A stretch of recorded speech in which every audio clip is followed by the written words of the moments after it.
In this book are Rubik's Cube algorithms, which are over 15 years old. This book was published in 2008 by Dan Harris and has the best algorithms from then in it. Speedcubing technology has improved so much in the last 17 years, and that means the algorithms have as well. But enough of that, and onto the book itself. Speedsolving the Cube is a book that teaches you how to solve various cubes and also teaches you some interesting cubing information. The author of the book is Dan Harris, and he's an absolute speedcubing legend. Only 1 year after starting in 2002, Dan Harris attended the World Championships and got 29th place. So he knows what he's talking about. Dan Harris stopped attending competitions in 2010, and in his career, he attended 19 competitions in 10 different countries and racked up 72 national records for Great Britain.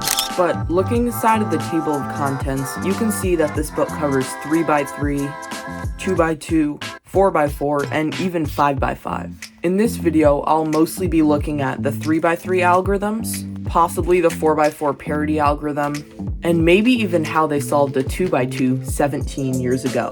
And make sure you watch till the end because they have extra information in here, and they even discuss ZBLL, so you definitely don't want to miss that. But anyways, on to the 3x3 algorithm. I'm mostly interested in the PLLs, and I'm curious to see how they differ from today's modern algorithms. Starting off with the edge permutation ones, I'm immediately seeing no M moves, which I can understand for the R and U move U perms, but I'm really surprised about the H and Z perms being like this.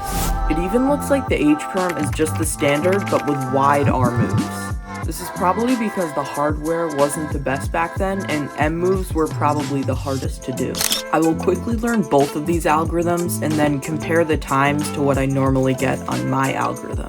Starting off with the Z perm, this algorithm is really weird and there's no way to avoid multiple regrips. But first for a baseline. I got a 115. That's pretty good for me, but of course I'd like to get better in the future. Now to do the older Z perm. Alright, I got a 294. Not very good at all, but at least the algorithm's 2gen, so not too bad. The algorithm feels a bit longer than it has to, and the normal algorithm is much better. Moving on to the corner permutation cases, both of the A perms are the ones that I use and the ones that are standard, so that's kinda cool. However, the E perm is very weird and definitely different. It starts with this wide L move and then does this L and R move cycling until you solve it. I'm just gonna try it out, and I think there's so many L and R moves in this algorithm because back then that was much easier and the hardware wasn't that good.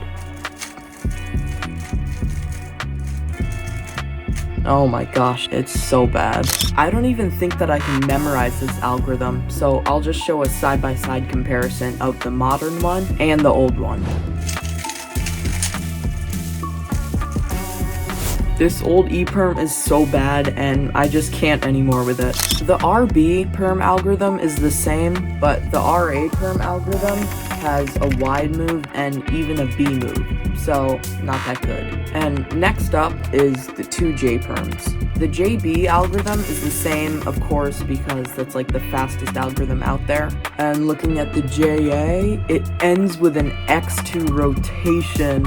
At that point, you probably just want to do your AUF with a D move to avoid that awful double rotation.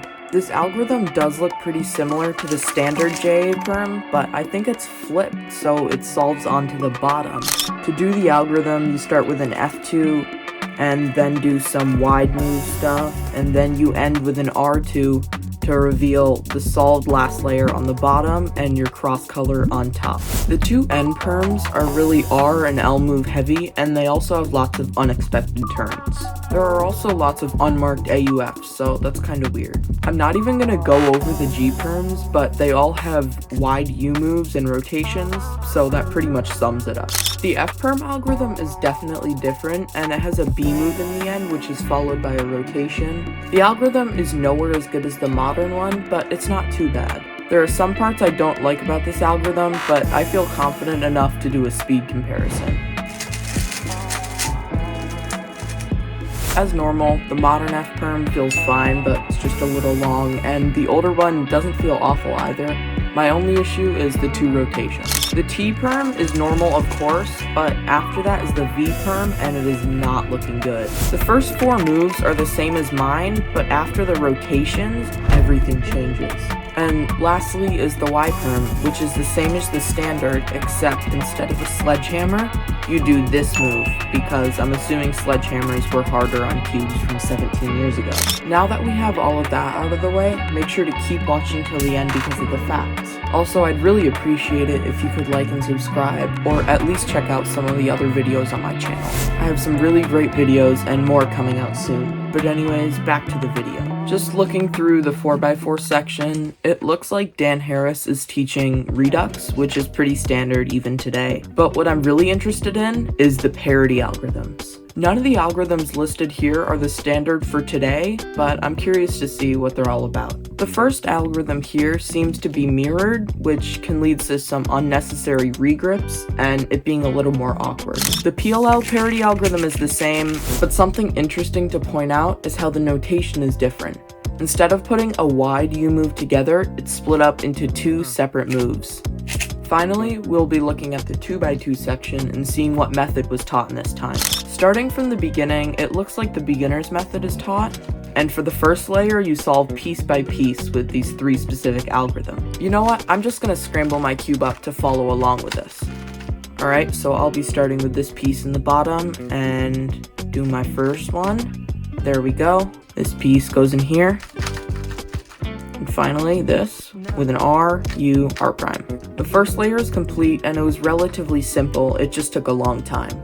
And next up for the OLL phase, it looks like we'll be doing the normal thing, but instead of flipping over the cube, you solve it using R and D moves. There's the first one. There's that one. And for the final one, there we go. And now we have 2 solved sides. That was very awkward, and I even think it's faster to flip over and do R, U, R prime, U prime. Now that we have that done, it's time for the PLL part. It actually looks like the Y perm is just 2 T perms with a move in the middle. But solving that, and we are done. This 2x2 tutorial is very basic, and I think it's aimed for people who are just starting speed cubing. And for now, what we've all been waiting for, the interesting facts. This section specifically talks about ZBLL, and I'm very curious about it. Currently, ZBLL is the meta, and most of the top solvers are switching to it. They talk about how ZBLL was the closest thing to one-look last layer. Now, today it still is the most realistic approach, but countless people have learned the 3,000 algorithms that come with one-look last layer. They even talk about combining ZBF2L or ZBLS with ZBLL to get the ultimate combination. Dan Harris even adds in at the end that nobody has managed to learn full ZBLL or ZBLS at this time. That is crazy, and it really shows the time because, as mentioned before, most of the top solvers today are switching to the ZB method. In the beginning of the book, there's a whole table about the world records at the time. And wow, the 3x3 world record single at the time was 9.55 seconds. That is just crazy, and even if you average that today, you're nowhere even close to world class. And the 4x4 world record was 46.63 seconds. I can't even begin to imagine what the 4x4 hardware was like back then. The world record was 1 minute and 30.58 seconds. Tymon is currently 0.45 seconds away from breaking the 30-second barrier, and I wonder if anybody from this time could have predicted that. And finally, the 2x2 world record was 2.65 seconds. This book is truly a piece of cubing history. Some of the algorithms are similar, but a lot of them are different, and they're a perfect example of how theory improves throughout time and hardware does as well. And I find it kind of amusing that ZBLL was considered to be such an impossible task, where we now have 7-year-olds knowing all of the ZB method and perfecting it so well. It is truly incredible. Anyways, I hope you liked the video, and I hope you enjoy the rest of your day.